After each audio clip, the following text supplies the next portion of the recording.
여러분 제가 반갑습니까? 우리 한경교회가 예배당을 이전하게 된 것을 먼저 하나님께 영광을 돌려드립니다. 그리고 한경교회 성도 여러분들과 김재영 목사님께서 교회 이전하면서 얼마나 힘들었을까 짐작이 되어서 참 많이 고생하셨다는 격려와 위로의 말씀을 전하면서 함께 축하의 말씀을 드립니다. 또한 대표 기도를 해주신 김재복 장로님, 우리 김 목사님의 형님이라는 얘기를 이기 와서 알게 되었는데 감사를 드리고, 또 특별 찬양을 맡아 해주신 우리 고신교회와는 전혀 상관이 없는 수영로교회 16교구의 대표 성도 여러분들 진심으로 감사의 말씀을 드립니다. 오늘 보니까 또 우리 애기들이 엄마를 따라서 이곳에 온 것 같습니다. 너희들은 정말 위대한 인물이 될 것이다. 내가 보장한다. 참 저 아이들이 밖에 나가서 뛰놀고 싶을 텐데 와서 함께 예배하는 모습이 얼마나 귀하고 아름다운지 모르겠습니다. 한경교회가 이곳으로 이전한 것은 하나님의 뜻과 인도하심이 반드시 있을 것으로 믿습니다. 사람의 마음으로 자기의 길을 계획할지라도 그 걸음을 인도하시는 이는 여호와시라고 성경은 말씀하고 있습니다. 이번 예배당 이전은 표면적으로는 환경에 의한 것 같습니다만은 그러나 내면적으로는 우리 김 목사님과 한경교회 성도들의 간절한 기도에 대한 하나님의 응답과 인도하심이라고 저는 믿습니다. 바울이 2차 전도 여행 때 지금의 튀르키예 서쪽 서부 지역인 아시아에서 복음을 전하기를 간절히 원했습니다. 그러나 성령께서 그 지역을 막으셨습니다. 해서 부득불 바울은 경로를 바꾸어서 비두니아 지방으로 와서 복음을 전하려고 했습니다. 그런데 그것마저도 성령께서 허락하지 않으셨습니다. 성령께서는 오히려 바울이 전혀 생각지도 않았던 마게도냐로 인도하셨습니다. 그리고 마게도냐의 첫 성 빌립보에서 자색 옷감 장수 루디아를 만나게 하시고 유럽 최초의 교회인 빌립보 교회를 세우게 하셨습니다. 이사야 55장 8절 9절 말씀을 보면 하나님께서 말씀을 하시기를 내 생각이 너희의 생각과 다르며 내 생각은 너희의 생각보다 높다라고 말씀하고 있습니다. 주님께서 바울의 선교에 대한 그 생각을 뛰어넘어 그의 선교 여정을 인도하신 것처럼 주님은 우리의 생각을 뛰어넘어 한경교회와 김 목사님의 사역의 여정을 인도하시고 이곳으로 보내어주신 줄로 믿습니다. 한경교회 이름이 뭔가 좀 범상해 보이지 않습니까? 제가 궁금해서 김 목사님에게 질문을 해드렸습니다. 김 목사님의 답변에 따르면 한경은 항상 변함없이 한결같은 마음으로 꾸준히 하나님을 두려워하고 사랑하여 두렵고 떨림으로 구원을 이루어 간다 하는 의미가 있다고 합니다. 한경교회가 주님이 보내신 이곳에서 변함없는 한결같은 마음으로 하나님을 사랑하고 두렵고 떨리는 마음으로 주님의 구원을 이루어 가시기를 주님의 이름으로 축복합니다. 하나님께서 직접 세우신 두 기관이 있습니다. 하나는 가정이고 하나는 교회입니다. 가정은 어떤 것이죠? 우리 삶의 중심입니다. 그렇다면 교회는 어떤 것일까요? 신앙의 중심입니다. 하나님은 우리가 교회를 중심으로 신앙생활을 하도록 그렇게 디자인하셨습니다. 미국 복음주의 목사 매트 챈들라는 분이 말씀하기를 하나님은 우리의 신앙이 개별적으로 자라도록 계획하지 않으셨다. 우리는 교회라고 하는 믿음의 공동체 안에서 믿음을 키워가야 한다라고 이야기를 했습니다. 이처럼 교회는 주 예수 그리스도를 믿는 우리 성도들에게 특별한 기관이고 존재인 것입니다. 그런데 하나님께서 우리를 교회를 세우는 자로 부르시고 주님 당신께서 친히 피로 값주고 세우신 그 교회를 우리에게 맡기셨다는 것입니다. 그러므로 우리는 교회를 하나님이 원하시고 기뻐하시는 바로 그 교회로 세워가야 하는 것입니다. 그러기 위해서는 먼저 우리 자신이 교회에 대한 바른 철학, 바른 교회관을 정립해야 합니다. 여러분 혹 개인적으로 건물을 지어본 경험이 있으십니까? 아무리 규모가 작은 교회도 건물도 그냥 대충 짓는 것이 아닙니다. 그 건물에는 건축자나 또는 건축주의 철학, 비전, 세계관 이런 것이 담겨 있는 것입니다. 우리가 교회를 건강하게 세우기 위해서는 먼저 우리 자신이 성경이 말씀하는 그 교회관을 바르게 하고 주님의 피값으로 세워진 교회의 정체성을 정립해야 하는 것입니다. 어떤 사물이나 현상 또는 존재에 대한 관 또는 관점은 굉장히 중요합니다. 왜냐하면 무언가에 대해서 우리가 어떻게 인식하고 어떤 관점으로 바라보는가에 따라서 그 결과가 완전히 달라지기 때문입니다. 교회관도 마찬가지죠. 우리의 교회관이 어디에 근거하는가 하는 것은 굉장히 우리 신앙인들에게 중요한 문제입니다. 우리의 교회관이 성경적인가 아니면 인간적인가 또는 영적인가 아니면 세상적인가에 따라서 그 결과가 확연하게 달라지기 때문입니다. 오늘 우리 한국교회가 여러 다방면에서 참 힘들고 어려운 상황에 놓여 있습니다. 우리가 여러분들이 목회자도 아니고 또 교회 전문가도 아니지만 한국교회가 왜 이렇게 힘들어졌나에 대해서 기도하며 또 말씀을 묵상하면서 진지하게 고민을 하고 생각하고 또 진단을 해볼 필요가 있다라는 생각이 듭니다. 왜냐하면 우리는 하나님으로부터 교회를 맡은 자들이고 그 교회를 섬기는 자들이기 때문에 그렇습니다. 저는 개인적으로 한국교회가 교회관의 문제에 있어서 표류하고 있다, 헤매고 있구나라고 진단을 조심스럽게 해봅니다. 한국교회의 교회관은 성경적이기보다는 오히려 지극히 인간적이고 세속적인 측면이 다분히 있습니다. 한국교회 안에 거부할 수 없는 도도한 흐름이 있어 왔습니다. 그것은 물량주의, 세속주의입니다. 그 흐름은 마치 거대한 물줄기처럼 아직도 여전히 힘이 강하고 계속 이어지고 있습니다. 여러분 잘 아시는 속담 가운데 웅 잡는 게 매다라는 속담이 있습니다. 이 속담은 수단이 어떻게 되었든지 간에 결과만 좋으면 돼라는 의미입니다. 수단보다도 결과가 중요하다는 교회관. 이 교회관이 온통 한국교회를 뒤덮어 버렸습니다. 어떻게 하든 결과만 좋고 양적으로 성장하면 과연 그게 진정한 부흥일까? 소위 부흥을 말하고 부흥을 꿈꾸고 부흥을 위해서 기도하는 우리가 이 문제에 있어서 진지하게 우리 자신을 돌아보고 성경 말씀에 입각해서 성찰하는 그런 정직한 태도가 오늘 우리에게 필요합니다. 성경은 결과보다도 수단과 방법과 과정을 더 중요하게 여긴다는 사실을 우리가 기억해야 합니다. 그래서 오늘 한국교회는 올바른 교회관, 성경적인 교회관이 회복되어야 합니다. 성경적인 교회관은 우리의 신앙생활에 절대적인 영향을 미칩니다. 뿐만 아니라 교회의 미래를 결정짓는 것입니다. 여러분, 교회는 오늘 우리에게 굉장히 중요합니다. 교회가 어떤 모습을 갖는가 하는 것은 남의 이야기, 다른 사람의 이야기, 제3자의 이야기가 아닙니다. 지금 바로 나의 이야기입니다. 교회의 미래는 나의 미래고 내 가정의 미래고 내 자녀들의 미래인 것입니다. 하나님께서 우리가 교회와의 관계 속에서 신앙생활을 하고 살아가도록 계획하셨기 때문에 성경적인 바른 교회관을 정립하는 것은 너무나 중요합니다. 성경적 교회, 건강한 교회, 끊임없이 변혁하고 개혁해가는 교회, 이것이 정말 우리가 꿈꾸고 추구해야 할 교회에 대한 비전이 되어야 한다라고 믿습니다.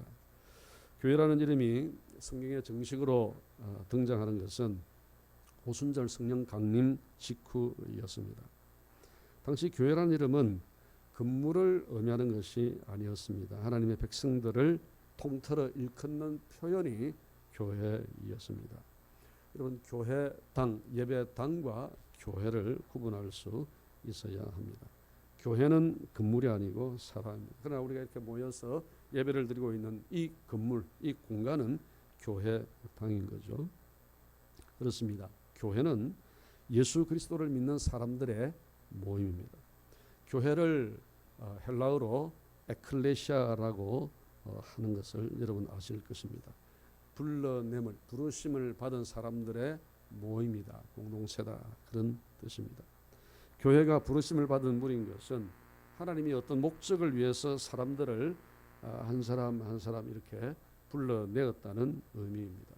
여러분, 우리는 그냥 학령교회를 다니고 또는 수영로교회를 다니고 한누리교회를 다니는 것이 아닙니다. 그냥 내가 지금 소속된 교회를 섬기고 있는 것이 아닙니다.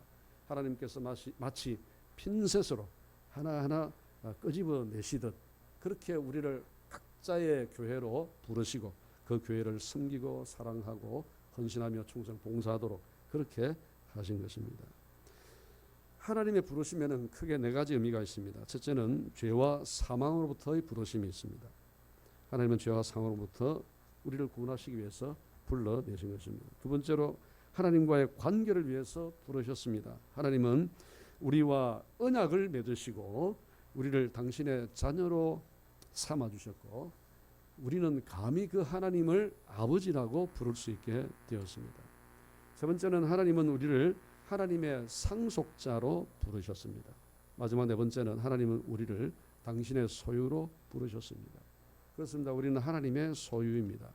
이 부르심은 하나님과 우리 사이에 연합의 의미가 있다는 것을 뜻합니다. 이처럼 교회라는 용어에는 이런 놀라운 의미가 담겨 있는 것입니다. 자, 그렇다면 이 교회의 기초, 터전은 무엇일까요?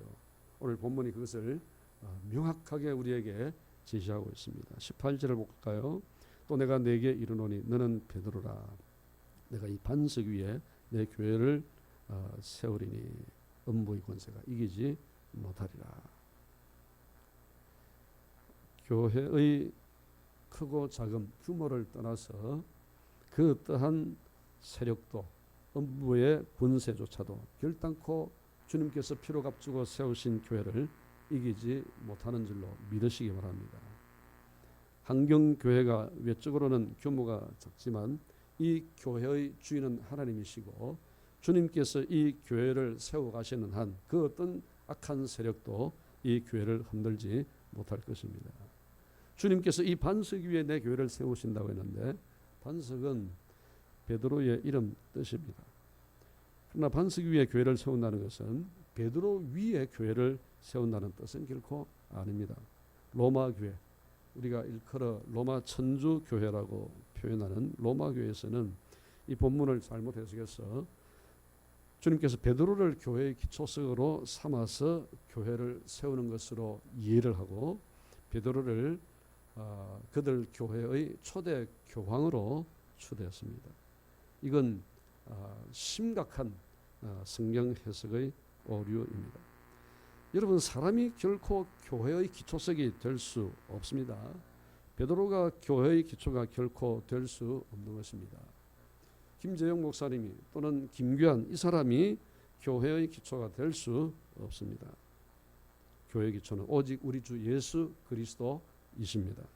사도행전 4장 11절에서 베드로가 말씀하기를 이 예수는 너희 건축자들의 버린 돌로서 집 모퉁이의 머릿돌이 되었느니라고 말씀하고 있습니다. 그렇습니다. 베드로는 예수 그리스도가 교회의 기초라는 사실을 너무나 잘 알고 있었고 그것을 분명히 했습니다. 자, 그렇다면 이 반석 위에 교회를 세운다 하는 말은 무슨 뜻이겠습니까? 마태복음 16장 16절을 한번 볼까요? 시몬 베드로가 대답하여 이르되 주는 그리스도시요 살아계신 하나님의 아들이시니이다. 이 반석은 베드로의 신앙 고백 내용을 뜻합니다. 베드로는 주님을 가리켜서 그리스도시요 살아계신 하나님의 아들이십니다 라고 고백을 했습니다. 그러므로 반석은 베드로의 이름의 뜻이기도 하지만 이 반석의 궁극적인 의미는 그리스도가 살아계신 하나님의 아들이시라는 것입니다. 그리스도는 살아계신 하나님의 아들이신 것입니다. 따라서 본질적으로 교회는 그리스도 위에 세워지는 것입니다.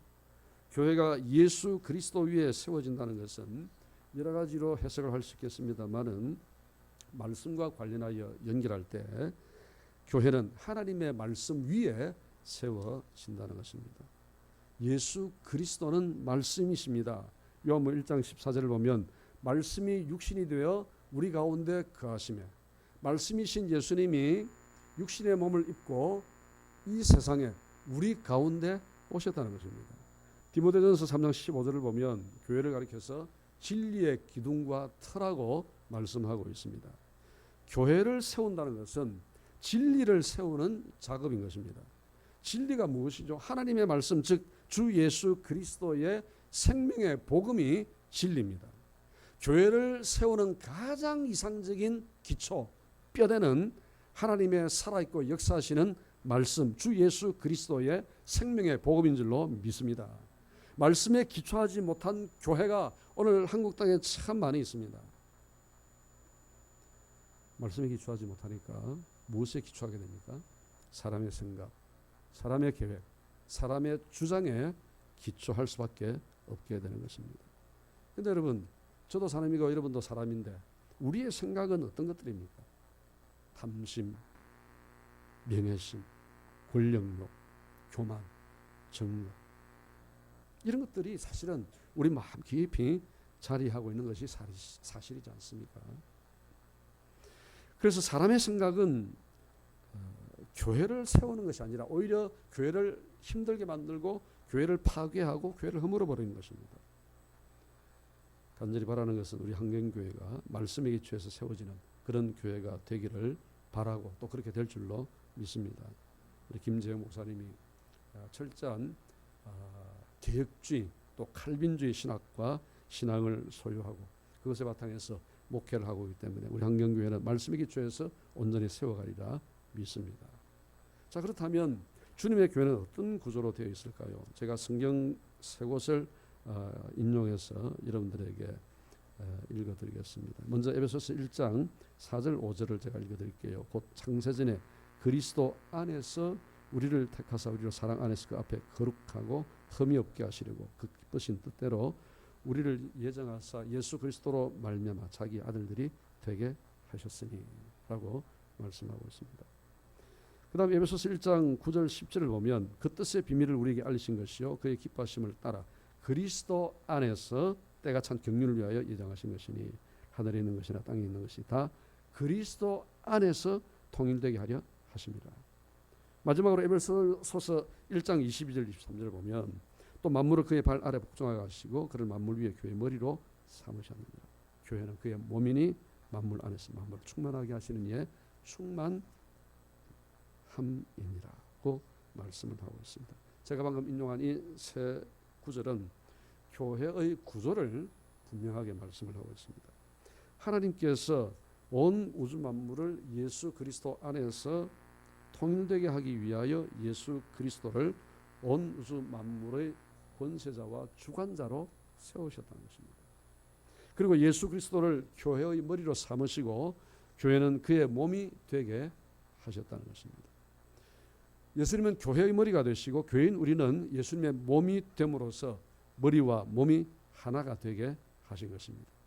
그래서 이 교회는 너무나 신비롭고 영광스러운 것입니다. 팀 세비지라는 목사님이 계신데 그분이 이런 말을 했습니다. 교회는 하나님의 야심찬 창조 사업의 중심이다. 교회는 세상에서 하나님의 일을 실행하는 본부이며 만물이 그리스도 아래로 모이는 지점이다. 하나님으로 충만한 사람들이 모이는 곳은 교회 외에는 없다. 그렇게 말씀을 했습니다. 이처럼 교회는 너무나 소중하고 존귀하며 영광스러운 곳입니다. 자, 그렇다면 주님께서 내 교회를 세우리니라고 본문에서 말씀하고 있는데 주님의 교회를 세운다는 것의 의미가 무엇이겠습니까? 예배당을 크고 화려하게 짓는 것을 의미할까요? 예, 때로는 예배당 건물을 크게 지어야 할 그럴 필요가 들어 있기도 하죠. 그러나 과연 그것이 교회를 세우는 것일까요? 아니면 수를 헤아릴 수 없을 만큼 많은 사람들을 끌어모으는 것을 의미할까요?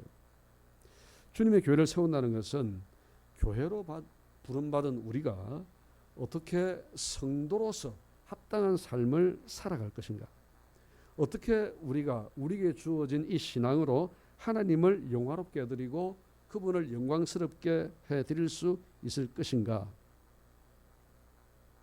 교회를 세운다는 것은 바로 그런 차원의 문제입니다.